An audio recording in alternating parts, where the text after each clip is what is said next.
साक्षात्कार की इस श्रृंखला में रूबरू में आज हम सभी के बीच में एक ऐसा व्यक्तित्व जिन्होंने हाल ही में 3 अक्टूबर 2023 को आरपीएससी स्कूल व्याख्याता का इतिहास परिणाम जब जारी हुआ तो उसमें रैंक 354 के साथ में सफलता अर्जित की और अपना मुकाम जो हासिल किया। शख्सियत जो हमारे साथ में है स्वाध्याय के ऑनलाइन बैच के जो विद्यार्थी हैं पवन कुमार लूणा, और मैं स्वाध्याय परिवार की तरफ से आपका हार्दिक स्वागत और अभिनंदन करता हूँ। संक्षिप्त से शब्दों में अगर पवन जी का मैं परिचय करवाऊं, पवन जी सूरतगढ़ क्षेत्र के एक गांव से रहने वाले हैं। पिता श्री गिरधारी लाल जी जो कि पेशे से एक किसान हैं और माता रेशमा देवी जो कि गृहिणी हैं। पवन जी ने 2014-15 में बीएड उत्तीर्ण की, 2016 में एमए इतिहास उत्तीर्ण की और उसके बाद में इन्होंने ठाना राजकीय सेवा में आना। इसी पड़ाव में सबसे पहली बार आज एक बात विशेष ये भी है कि पवन जी और मैं रूबरू जो आज हो रहे हैं, व्यक्तिगत जो मिल रहे हैं, शायद प्रथम बार मिल रहे हैं, इससे पहले अपने नहीं मिले हैं, पर लगातार फोन पे या संचार के माध्यम से हम 8 नवंबर 2021 से एक दूसरे से जुड़े हुए हैं। और पवन जी की चर्चाएं जब भी ऑफलाइन मेजर पेपर यहाँ रहा करते थे उस समय पवन जी घर बैठ के ऑनलाइन जुड़ के वो पेपर दिया करते थे, पर जब रैंक सामूहिक बनती थी तो पवन जी के नाम की हमेशा ऑफलाइन बैच के विद्यार्थियों में चर्चा रहती थी कि ये पवन जी कौन है, हमने इनको देखा ही नहीं, और हमेशा टॉप 20 और टॉप 10 में अपना स्थान जो है वो बना लेते थे। पवन जी की बात से जो विद्यार्थी किसी भी कारण से किसी ऐसे स्थान पे जहां उन्होंने ठान रखा है कि मैं वहां पहुंच के और प्रतियोगिता परीक्षा की कोचिंग करूं, तैयारी करूं, तो आपको एक नया संदेश मिलेगा। ऐसा करना कोई भी जरूरी नहीं है। चाहे राजस्थान के किसी भी एक छोटे से गांव में, किसी भी एक कस्बे में अगर आप रह रहे हैं, अगर आपकी रणनीति सही है, आपको अगर मार्गदर्शन सही मिल रहा है तो आप वहां बैठ के भी एक अच्छी तैयारी कर सकते हैं। अपना स्थान जो है वो आप परीक्षा में सफलता प्राप्त कर सकते हैं, अपना स्थान जो है वो सुनिश्चित कर सकते हैं। बस उसके लिए ये है कि एक आपको मार्गदर्शन जो है वो सही मिले, और दूसरी सबसे महत्वपूर्ण चीज जो है आपकी उस व्यक्ति में, उस संस्था में एक जो है आस्था जो है वो बड़ी पॉजिटिव रहनी चाहिए। ये चीजें जो आपको सफलता दिलाएगी। आगे की कड़ी में मैं खुद पवन जी से ये आग्रह करूंगा कि आपकी जो यात्रा रही है, जिस प्रकार से जैसे आपने बीएड कंप्लीट की और बीएड करने के साथ में पीजी कंप्लीट हुई, तो ये हमारे मन में एक बात आ जाती है कि अब मुझे जो है सरकारी सेवा में जाना है, अध्यापक बनना है। तो ये जो आपकी यात्रा है उसको आप विद्यार्थियों को थोड़ा सा बताएं उसके बारे में, तो इनको भी एक मोटिवेशन मिले। आपकी किन परिस्थितियों में आपने तैयारी की वो चीज़ें भी आप बताएं, बड़े सहज होके और बड़ी एकाग्रता के साथ में ये आपको सुनना चाह रहे हैं पवन जी। हाँ जी।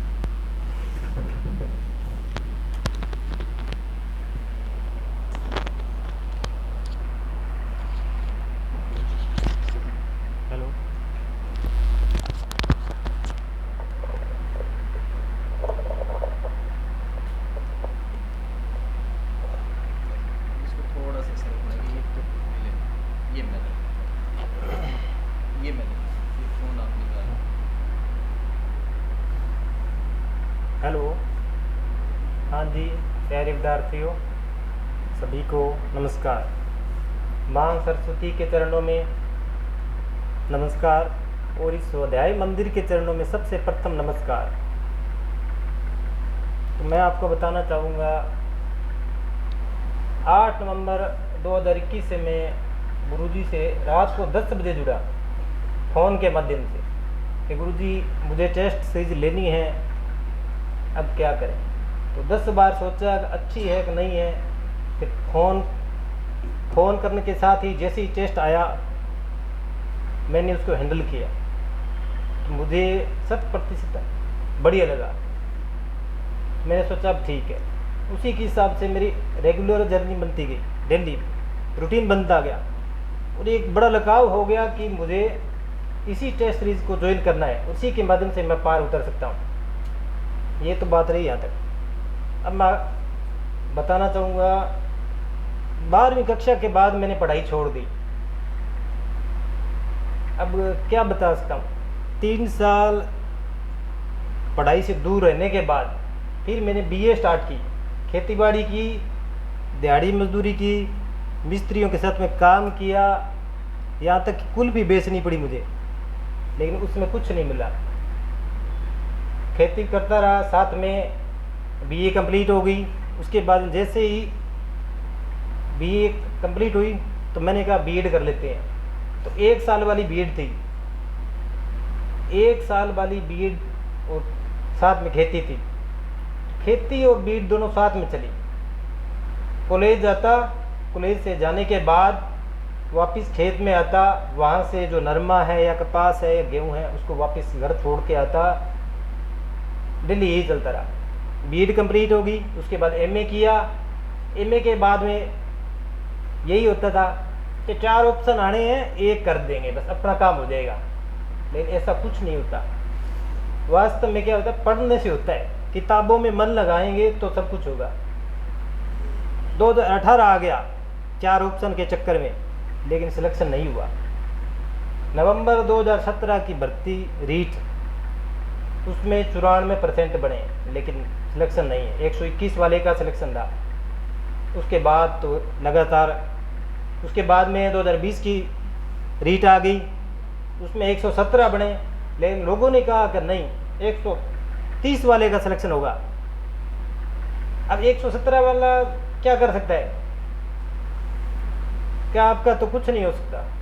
अब रीट जो लक्ष्य बुक एक ही पढ़ते थे, जो स्वाध्याय में बड़ी बड़ी बुकें चल रही है या आर्य कंपटीशन है, उसके बारे में कुछ नहीं जानता। सिर्फ लक्ष्य है, और लक्ष्य गाइड में जो लक्ष्य नाम लिखा होता है उसके 145 लिखता था। इसका मतलब क्या कि 145 नंबर लेके आने हैं, लेकिन क्या मिला, 117 नंबर मिले, क्योंकि एक ही गाइड और बिना गाइड के तो यही हो सकता है। जो गुरुजी यहाँ पर आपकी टेस्ट सीरीज चल रही है, उसी हिसाब से मैंने भी वहाँ टेस्ट सीरीज शुरू कर दी। 5 का ग्रुप बनाया, मैं इतिहास पढ़ाता और साथ में टेस्ट बनाता। टेलीग्राम पे भी मैंने धीर सिंह दबाई है, उनकी पूरी बुक मैंने टेलीग्राम के माध्यम से छाप दी बैठे बैठे। 130 टेस्ट बना रखे हैं मैंने टेलीग्राम के, धीर सिंह दबाई के, और मैंने उनको आइडियल बना लिया। लेकिन जैसे ही कहने लगे 130 का होगा, 135 का होगा, मैंने कहा अपने तो कुछ नहीं है फिर, क्योंकि आपको पता है 148 वाले बैठे थे उस टाइम। उसके बाद क्या हुआ, मैंने वो त्याग दिया फैसला। मैंने कहा फर्स्ट ग्रेड की तैयारी करेंगे। एक भाई से पूछा अभी कहाँ से तैयारी करेंगे, किसी भाई ने, राकेश सिंवर यहाँ रहते थे, उन्होंने कहा आप सुमेर जी शेखावत, उनके टेस्ट सीरीज वो ज्वाइन कर लो आप। तो उसी जैसे ही मुझे सूचना मिली, उनके नंबर लिए गुरुजी के, मैंने 8 नवंबर को मैंने फ़ोन किया इनको, और फ़ोन करने के बाद मैं लगातार जुड़ता गया। बीच में रीट आने वाली थी तो मन डोलने लगा, अभी अब क्या होगा। तो आपको याद होगा, अगर याद नहीं है तो आप YouTube पे गुरुजी का एक वीडियो देख लेना।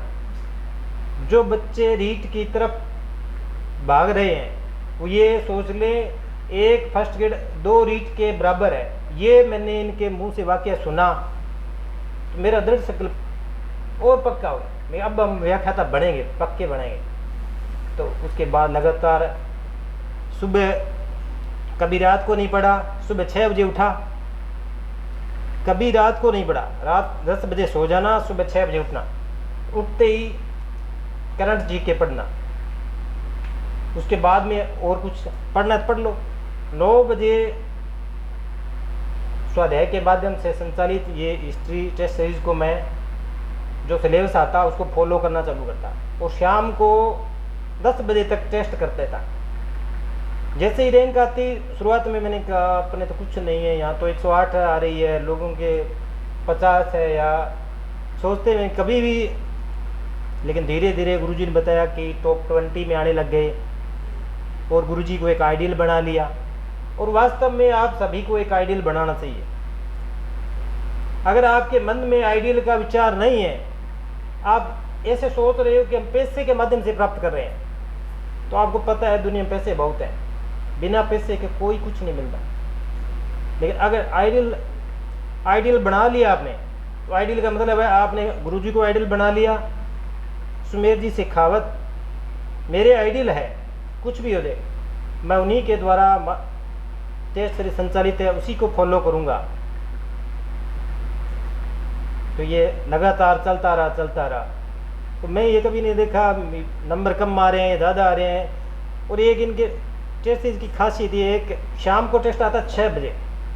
ये नहीं है कि आपके ऐप में टेस्ट पड़ा है आप कभी दे सकते हो, आने के बाद में तो कभी भी दे सकते हो, लेकिन ये नहीं है कि आपके 44 टेस्ट पहले से मौजूद है, आप ये करना चाहते हो ये करना चाहते हो। आपको डेली शेड्यूल मिलेगा। अपनी बुक एक तरफ लगाइए, एक मेज और कुर्सी लीजिए और उस शेड्यूल के माध्यम से आप एक एक पॉइंट को क्लियर करते जाइए। जो भी आपको बुक यहाँ से लगवाते हैं वो आप परचेज कर लो।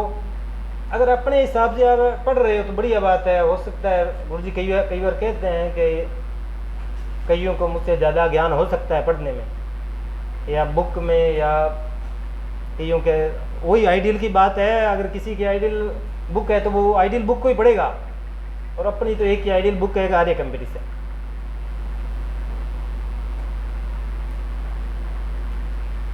तो शेड्यूल को फॉलो करो डेली और उसके हिसाब से पढ़ते रहो। ठीक है सर। उन चीज़ों को मैं एक बार रिपीट कर दूं। कुछ चीज़ें मेरी भी है जिज्ञासात्मक पवन जी से पूछने की, वो भी मैं पूछूंगा कि जैसे तो इन्होंने एक चीज़ बताई कि जब आप जुड़ जाएं किसी भी मिशन से तो लगातार जुड़ के रहें। सफलता में एक ही चीज़ है, और मैं अक्सर क्लास में जैसे किसी विद्यार्थी का नाम लेता हूं कि फ़लाँ विद्यार्थी आज क्यों नहीं आए, जो आशुतोष आप 5 दिनों के बाद में आज क्यों आए। उसका पूछने का कारण ये है कि मैं बीच बीच में घूम के और ये पता लगाऊं कि कौन विद्यार्थी रेगुलर नहीं आ रहे। जब आप स्कूल लेक्चरर बन के स्कूलों में जाएंगे तब अगर आपको +2 का रिजल्ट अच्छा देना है या 10th क्लास आपको मिली है उसका रिजल्ट देना है, तो उसमें पहला चैलेंज यही है कि विद्यार्थी को अगर आपने क्लास में बुला लिया, नियमित उसको बुला लिया ना, तो आपने आधे से अधिक सफलता जो है वो अर्जित कर ली। वो विद्यार्थी आपको परिणाम जो वो देगा वो उत्तीर्ण होगा। अगर आप उस विषय में असफल हो गए कि आपको पता ही नहीं स्टूडेंट आपका आ रहा है कि नहीं आ रहा है, जैसे एक वो बच्ची अभी चली गई हिंदी में, शायद उसने हिंदी से है वो फर्स्ट पेपर उसने ज्वाइन किया और शुरुआत में ही ज्वाइन कर लिया था, शायद अपना बैच जब स्टार्ट किया मार्च में। सबसे ज़्यादा फ़ोन कॉल इस काउंटर से और सेंटर से रिसेप्शन से जो है ना उसी को फ़ोन किए हुए, कम से कम 20 फ़ोन। और कल परसों जब वो आए तो मैंने बोल दिया सबसे ज़्यादा फ़ोन हमने आपको ही किए।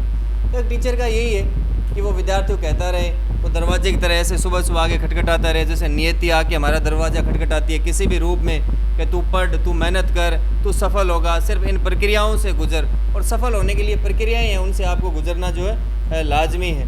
पवन जी कुछ चीज़ें मैं ये पूछूंगा आपसे, जैसे कि बच्चों के मन में एक मनोविज्ञान को लेके थोड़ा सा ऐसा है कि वो आपने किस प्रकार से तैयार की, जैसे मनोविज्ञान वाला पार्ट जो है वो किस प्रकार से आपने तैयार किया या कहाँ से तैयार किया, उसके लिए आपने कोई नोट्स बनाए या नहीं बनाए, ऐसा अगर कुछ है तो। मैंने आपको बता दिया धीर सिंह दपाई, और गुरुजी ने प्रभात लगा रखी थी शायद। हाँ तब प्रभात, ठीक है। लेकिन मुझे इनको आइडियल बनने के बाद में भी मुझे ये कचोट था कि गुरुजी मेरी बात क्यों नहीं मान लेते, या मैं इनको फ़ोन कर दूं कि गुरुजी आप धीर सिंह दपाई की बुक क्यों नहीं लगा लेते। लेकिन मैंने कहा नहीं, हो सकता है उनके हिसाब से कुछ चल रहा है। तो मेरे एक के क्या है लगभग यहाँ 250 बच्चे होंगे, तो उनके वो सरल भाषा में पर बात, लेकिन जो पर्सन मुझे मिले वो धीर सिंह दबाई से मिले, कहीं से नहीं मिले। मैंने उनको रट लिया, रट्टा लगाना चालू कर दो। अगर आपको समझ में नहीं आता है तो आप रट्टे का मतलब है कि बार बार अभ्यास करो। अगर बार बार अभ्यास नहीं है ना तो आप तो हिस्ट्री भूल जाओगे, सामान्य बातें भूल जाते हैं हिस्ट्री में। बार बार उसे दोहराएंगे। हाँ, तो ये आपकी बात इस बार मैंने मान के इनके वो किताब लगाई है, पर ये थोड़े से हिचक रहे हैं कि सर उसे चेंज करो। इसलिए मैं कह रहा हूँ अंतिम, जिसको अंतिम में पढ़ना उसको अंतिम में क्यों, उसको हम पहले ही पढ़ लें। वापस पवन जी की कही हुई बात को भी अपने देखें किन परिस्थितियों में अगर ये चीज़ अगर हमारे पे बीतती है। मैं तो ये कहता हूँ मेरे पे अगर बीतती है कि +2 के बाद में मैंने 3 साल अगर मैं पढ़ाई छोड़ दूँ, 3 साल की पढ़ाई छोड़ने के बाद में मेरे मन में ये जुनून आए कि मुझे पढ़ना है, तो कोई भी परिस्थिति आपको रोक नहीं सकती। साथ में जो भी हमारा पुश्तैनी कार्य है, किसी का कृषि कार्य है तो वो कृषि कार्य है, कोई दुकानदारी का काम है तो वो भी पुश्तैनी कार्य संभालना, और उसके साथ साथ पढ़ाई करना कितना बड़ा चैलेंज है। अगर आप अड़िग हैं, जैसा पवन जी कह रहे हैं कि मैंने लक्ष्य के आगे ऐसे लिखा कि मुझे कितने नंबर मुझे अचीव करने हैं, तो आप भी ऐसा कर सकते हैं। जैसे मैं हमेशा कहता हूँ कि 2008 में मैंने रजिस्टर में लिखना स्टार्ट कर दिया था, ऐसे लेक्चरर इन हिस्ट्री और सुमेर सिंह शेखावत, ऐसे 2018 में लिखते लिखते मेरी अपॉइंटमेंट रही वो 2017 में रही, तो मतलब 10 साल की एक यात्रा लंबी चौड़ी जो है ना वो रही। तो ऐसा आप भी लिखते रहें। जब आप ऐसा, ये भी एक मोटिवेशन है, आप खुद से रोज़ाना एक ऐसा जो वादा आप करेंगे तो ज़रूर आप इस लक्ष्य में सफल होंगे। और दूसरी बात, जैसा पवन जी ने बताई कि चयन का कोई विकल्प नहीं है। अगर आप ये सोचो कि ये तरीका अपना लूँ, ये तरीका अपना लूँ, पढ़ना ही पड़ेगा आपको। एक ही रास्ता है कि अगर आपने सिलेक्शन करवाना है तो आपको पढ़ना पड़ेगा, इसका कोई तोड़ नहीं है। और किसी की अगर ऐसी परिस्थितियां हैं तो पढ़ाई काम के साथ में भी तुलनात्मक हो सकती है, ये कोई बड़ी बात नहीं है। और जैसा पवन जी अभी बता रहे थे कि मैंने सोचा कि 2 बराबर की रेट और 1 स्कूल लेक्चरर जो है ना ये बराबर है, तो वो वाली बात मैं आपको पुनः कहना चाहूँगा कि आज ही मेरे स्कूल में जो है हमारे ब्लॉक के CBO सर जो है गुरुचरण जी जो है संधू, वो आए और चर्चा स्टार्ट होगी। तो वैसे प्रिंसिपल पद को लेके चर्चा करने लग गए, तो उन्होंने ऐसे बताया कि सुमेर जी ये ठीक हो गया कि जब लेक्चरर से प्रिंसिपल बने और यहाँ तक पहुँचे प्रमोशन से, तो अपने ये मान लो लेक्चरर के साथ में एक LDC फ्री में आ गया, मतलब एक नौकरी साथ में आ गई, है ना। तो ऐसा पॉजिटिव मोटिवेशन भी खुद को देते रहें। ये देखें कि लेक्चरर का वेतनमान कितना होगा, कहीं ना कहीं उससे हम मोटिवेट होंगे। लेक्चरर का रुतबा समाज में क्या होता है, उन चीज़ों को देखेंगे तो उससे मोटिवेट होंगे। लेक्चरर बनने के बाद में आपको सामाजिक और आर्थिक सुरक्षा क्या मिलेगी समाज में, उससे आप मोटिवेट होंगे। तो इन चीज़ों को बार बार आप करते रहें, और ऐसा आप करेंगे तो वो भी दिन दूर नहीं है जब पवन जी की जगह आप खड़े होंगे। जहाँ मैं खड़ा हूँ वहाँ तो मुझे खड़ा रहना ही रहना है, ठीक है। और आपका भी यहाँ वीडियो बन रहा होगा और राजस्थान के बहुत से विद्यार्थी जो देखेंगे। और सुरेंद्र जी अब सभी की थोड़ी शक्लें दिखाओ इनकी, और तैयार हो जाओ, थोड़े से चेहरों को साफ कर लो, सबकी अच्छे से फ़ोटो आए इसमें। और माँ सरस्वती से मैं ऐसी उम्मीद करता हूँ कि जो क्लास में बैठे हैं वो विद्यार्थी भी, राजस्थान के किसी भी कोने में बैठा हुआ विद्यार्थी जो इस वीडियो को देख रहे हैं, ऐसा एक सपना सुजो रहे, अपने माता पिता की उम्मीदों के लिए ऐसे सोच रहे कि मैं राज की सेवा में जाऊँ, वो सफल हों। और ऐसे ही जो मैं उम्मीद करता हूँ, ऐसा ही मैं माँ सरस्वती के सामने हाथ जोड़ के जो है प्रार्थना करता हूँ, आपके खुद की मेहनत से आपका सिलेक्शन होगा।